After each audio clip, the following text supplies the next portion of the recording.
Ladies and gentlemen, boys and girls, earners, learners and bridge burners, welcome along to the Joe Spiver YouTube channel where we discuss books and little else. And we are today utilising that little asterisk that we place above and little else in our melodic introductions. You will indeed find if you search on the internet that written into the and provided for in the Spivanian constitution is a method by which we can deviate from books and we can look at something a little different. This is something which I called slashing at hacks a little while ago, and for various reasons I haven't been into the town, I haven't been going to the supermarkets, I haven't been purchasing magazines or reading them, and so I haven't been recording my reactions to them. But today is different, folks, because indeed yesterday I went and purchased another edition of Prospect magazine. This is July's edition. You'll notice there that it says $8.99. And again, once more, I went up to the counter and presumed that I was purchasing 11 more editions, because of course surely one edition cannot be $8.99, but indeed that was how much it costs just for 30 or 40 pieces of paper. But there we are. These are the inflationary times in which we live, both financial and emotional. And the front cover has obviously a kind of an impish, toyish set of jaws there. I link those with the Joker in Arkham Asylum, and it says, "Our puerile politics, Raphael Baer on the election campaign we deserve but won't get." And this seems to be a penchant for just ridiculous members of the commentariat who are obviously not watching the debates, are obviously not participating in any of the political dialogue in this country at the moment. Obviously, we are aware that there is a election to take place on the 4th of July, and therefore many discussions are being had, both on balconies and on pulpits and on curbsides and in the backs of taxis. And yeah, there is this weird itself puerile sort of strain and disposition of very many people to say that somehow the policies aren't being discussed, that somehow everything is really rather ad hominem, that most people are primarily concerned with the sort of worldly appurtenances of a leader and their characteristics than their policies. That is obviously not the case. The BBC and Sky and ITV have all done gorgeous, lustrous 60 and 90-minute programmes that put at their front and as their desideratum all of the issues, and barely any of it is about personal characteristics. I know very much that people can choose their candidates based on you know, allure and on you know, someone's deportment in front of the camera, but you cannot say that the debate has not been predicated on the issues. All sorts of stuff on the NHS, all sorts of stuff on social care, on taxation, on immigration, on Israel-Gaza and a relationship with a second prospective Trump presidency. All these issues have taken centre stage, and anybody that wants to tell you that somehow we're not getting the political debate we deserve is kidding themselves or grifting, folks, frankly. But the first piece that I read and lighted upon is, there's obviously a big spread of Keir Starmer here. It says, "Is Labour ready?" This is Changing of the Guard. This is by Sam Friedman. "No opposition party is truly prepared for government, but the most successful transition are built on clarity of purpose. Does Keir Starmer's party know what it wants?" There's Keir Starmer there exercising that funereal sheepishness, which I have coined.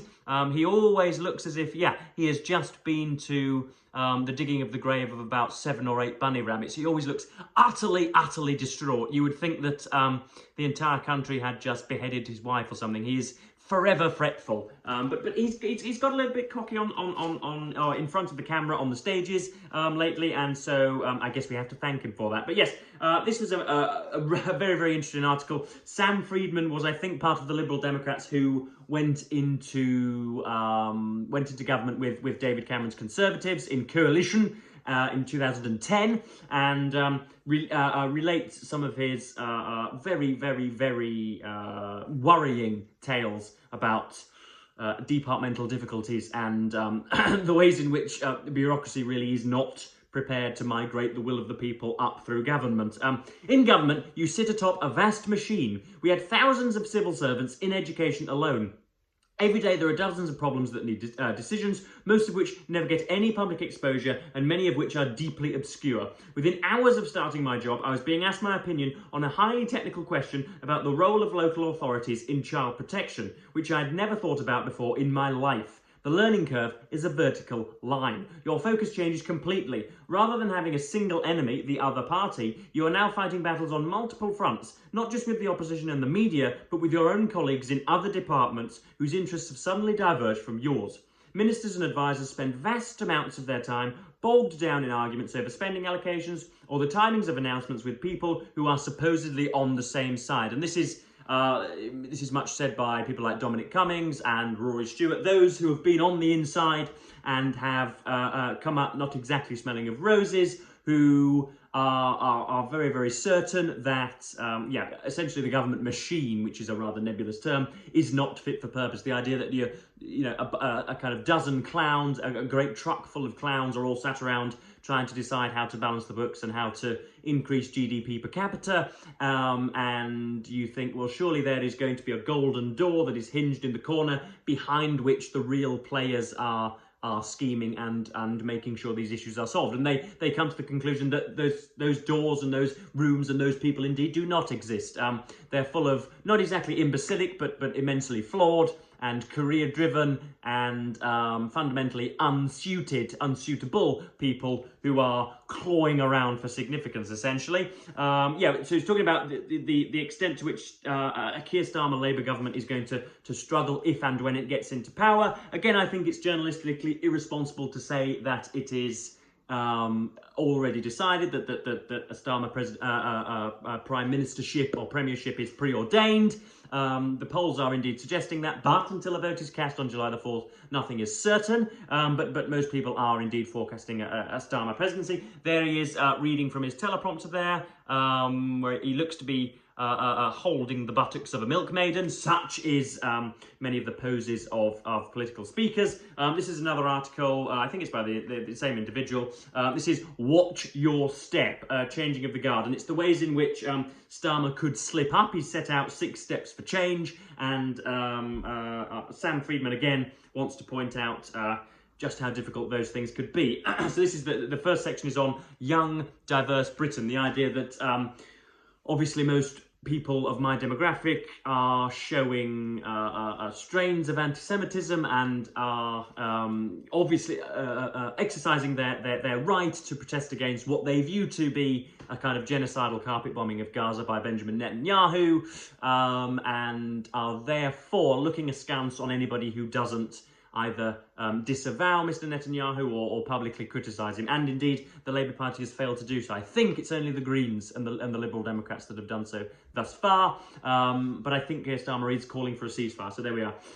There is evidence that ethnic minority voters, a large proportion of whom are Muslim, have been turned off the party by its hesitancy in wholeheartedly condemning Israel's bloody Gaza war. Defections over the issue saw the party lose control of some large councils, including my own in Kirklees. For the most part, though, the damage is hidden because Labour votes have recently piled so high in the cities that it can afford substantial losses. Things could be very different in government, all the more so because as the Greens rise to being the largest party on Bristol City Council underlines, it's no longer safe to bank disgruntled anti-Tory votes. They can go elsewhere. And this indeed is the ticket on which Nigel Farage is running at the moment. He's saying that, again, the election is a foregone conclusion, that it is ineluctable that Keir Starmer will be given the keys to 10 Downing Street. Strange that people say the keys, even though there are no such keys, because there is no lock on 10 Downing Street's door, just for any of you people seeking some political recondite information. There you are. But yes, Farage is running on the ticket that essentially there is absolutely no there's plenty of room for deviation because Starmer is already essentially Prime Minister, and if you want to vote for reform, that is not helping the Tories, that is hindering Labour, and you should vote with your heart. Vote for anyone you like. Labour's lead makes tactical voting obsolete. That's essentially what everybody's running on. And I think that just about covers it for that article. There is indeed, I think anyway, in this country, there is an unsated appetite for the kind of one-off wealth tax on the fat cats, which Keir Starmer is curiously reluctant to outline. He, of course, has reneged on nearly every single promise that he made in being elected leader. I've written about this a few times. Free tuition fees, again, wealth taxes on the fat cats. What else has he promised? The £28 billion investment in green renewables, all of which have been sent down the chute of ignominy, essentially. And yeah, unfortunately, those policies are probably not going to see the light of day for a great while. But yes, the next article I looked at was a really, really well-written one by Ethan Zuckerman, Why I'm Suing Facebook. This is more Section 230 trivia for all of you I don't know, network theoreticians or whatever. Obviously, Section 230 of the 1996 Communications Decency Act, which essentially calls all of the social media companies courtyards rather than cafes. It essentially puts the blame for malfeasance and any rebarbative comments and any any irritants, any hatred that is spewed on the platforms. It essentially puts the responsibilities on the person espousing the hatred rather than what you might call the apps facilitating it. In other words, they shouldn't be called to account, they shouldn't be, heaven forbid, criminalised, they shouldn't be prosecuted for allowing hate speech to proliferate on their platform, which is essentially, which has meant that the social media platforms can exist. Because can you imagine if every single time a racially charged comment or a politically charged comment, anytime something that which was widely held to be disagreeable had to be condemned and was viewed as Facebook's fault, the site would never have come into existence. But anyway, yeah, this is talking about a programmer that has invented a nice, a cunning piece of software that Facebook has banned, and Ethan Zuckerman and his team are fighting them legally. They are a litigious bunch, it seems. In 2021, programmer Louis Barclay came up with a clever way to make Facebook less addictive, even if you accessed it through the disloyal mobile app. He wrote a little piece of software called Unfollow Everything. If you installed it in your web browser, it would log on to Facebook and, on your behalf and, well, unfollow everything. Your algorithmically curated feed of updates from your friends would be empty, that you could check in on any of your friends by visiting their pages. Barclay was delighted with his less addictive Facebook experience and made his software free for anyone to download. Meta, the parent company of Facebook, was not delighted. It deleted Barclay's accounts on Instagram and Facebook and banned him for life, and it threatened a costly legal battle unless he removed his software from the web. Barclay was forced to comply. And then later on, we've got the section in 1996. The US passed a piece of legislation called the Communications Decency Act, which has most pedants like myself frothing every day, a law focused on combating the perceived threat of obscenity online. Much of the law has been overturned, but a critical section has remained, Section 230, which American internet scholars sometimes describe as the 26 words that created the web. These words limit the liability for platforms such as Facebook by declaring that a user who posts content, rather than the owner of the website that hosts it, will be considered its publisher. And yeah, for some reason that links with the software that has been mentioned in the piece. Next up we have Crash Course by Glenn O'Hara. That is the picture shown there. And it's about, oh dear, sorry, oh dear, tears, tears, tears, many, many tissues, absolute difficulty at hand, the impecuniosity of universities, or at least the financial struggles of university. And oh dear, isn't that a sad thing, folks? Wah, wah, wah. My views on university life and of particularly the humanities sections at tertiary education, particularly in Britain, is of course well known. These opinions are well hashed out, but I might as well double down on them for your own cathartic delectation. So the first paragraph runs thusly, and of course I'm going to be, my face is going to be reddened by it. It's a miserable time for Britain's universities. Their funding has declined and will fall further. Cuts and closures are everywhere. Their management and staff are divided as perhaps never before. They are berated as a key target of the right's culture war, and they are uncertain as to their very purpose. In fact, of course, they are not an innocent target of the right's culture war. They are being criticised for furthering what we might term liberal orthodoxies or neoliberal orthodoxies. They are just having their dogma held to the fire. That's all they are. I know as a person that has attended university for 2 years that you will never find a more concentrated groupuscule of ideologues. You will never find a bunch of so overtly political people who are masquerading as, you know, some sort of literary academics who indeed just want to push political messaging down your face, who suppose, for example, that due to the pigments of my skin, or indeed a pendulous organ that sits between my legs, or indeed, you know, my history of living in England from the age of 0 to 22, somehow predisposes me to wrongdoing and somehow makes me hate all black people and somehow makes me some, as I say, some depository of evil and malevolent whiteness. This stuff is not even camouflage, folks, on the PowerPoints anymore. It is put forth, whether you're discussing Byronic exoticism, or whether you're studying the immigrant experience, or whether you're all myriad of issues. They somehow manage, even when you're discussing the brilliance of Shakespeare and Hamlet, they somehow find a way of co-opting it to in order to kind of to lecture on their what has to be called neo-Marxism, folks. And I know that was a bit of a rant, and I know that was altogether inchoate, but it was something that, again, needs to be gotten off of my chest and needs to be beamed into your brains.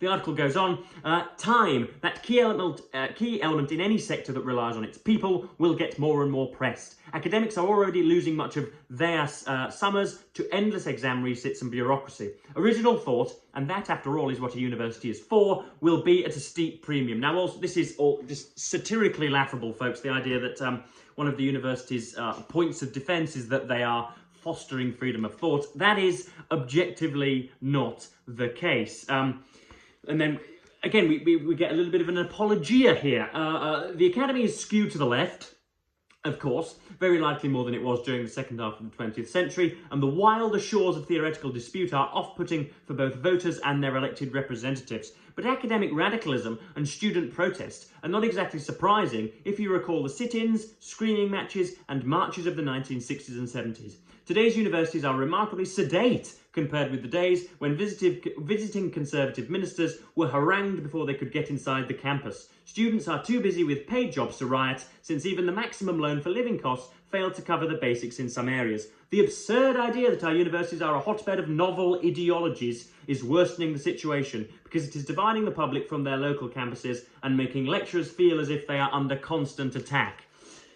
Oh, goodness me. The idea that the absurd idea that our universities are a hotbed of novel ideologies. So you can now walk into a lecture theatre, folks, or indeed just hold up a sign on campus which supposes, for example, that there are scientific flaws to the theory of transgenderism, that immutable characteristics such as manhood and womanhood are just that, immutable, and in the same way that you cannot call yourself 65, or in the same way that you cannot call yourself Slovakian unless you have been there and gotten the papers, in the same way that you were not born on Mars, in the same way that 100 kilometers is 63 point something miles, that will never change. You can be a perfectly effeminate, heaven forbid, perhaps even homosexual male who likes to wear nail varnish and wants to push a pram around and wants to live with a man forever and likes watching Barbie and finds the communality of females and the friendship of females to be much more beneficial.